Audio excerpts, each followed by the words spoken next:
cooperation in sectors like trade, innovation, and green and marine industries. Ida said Norway will remain open to Chinese electric vehicles with a zero-tariff policy. They agreed to create a sound business environment for each other's enterprises and jointly respond to global challenges like climate change. They also exchanged views on issues such as the situation in the Middle East and the Ukraine crisis. The China Manned Space Agency says it's steadily working on the return of the Shenzhou 20 spaceship and crew. The agency says the country's space station is capable of supporting the Shenzhou 20 and 21 crew members simultaneously. China postponed the Shenzhou 20 return mission last week due to the possible impact of tiny space debris on the ship. China has introduced a package of measures to promote the development of private investment. The General Office of the State Council said it supports private capital in key projects, including rail and nuclear power. It also supports private capital in the construction and operation of new urban infrastructure projects.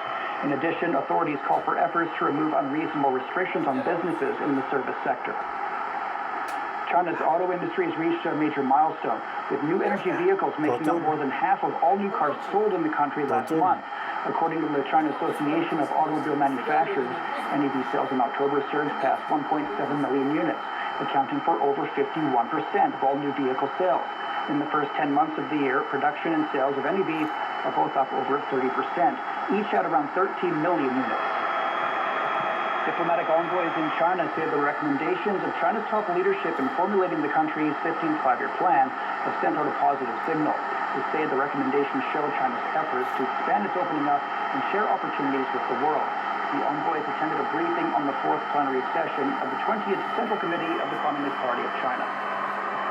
The 30th United Nations Climate Change Conference, commonly known as COP30, is opened in Belém, Brazil. Authorities said the event aims to put the fight against climate change back in the center of international priorities. Participants are discussing topics including climate adaptation and implementation of the Paris Agreement. China's environment minister says the meeting comes at a critical moment and helps shape the future of climate governance. The Chinese delegations held several side events at the China Pavilion. An exhibition on China's ecological civilization efforts has attracted many participants from various countries.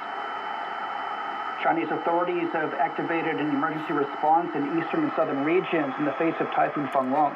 It's forecast to land on the southwestern coast of Taiwan on Wednesday. Provinces including Guangdong, Fujian, and Zhejiang on the mainland are making preparations for heavy rains and storms. In Taiwan, authorities issued a land warning and moved more than 3,000 people to safer areas. The U.S. Senate's passed a bipartisan spending package in a bid to end the country's longest government shutdown. The shutdown's entered its 41st day and brought mounting consequences for Americans. The package will now go to the House for approval. French authorities are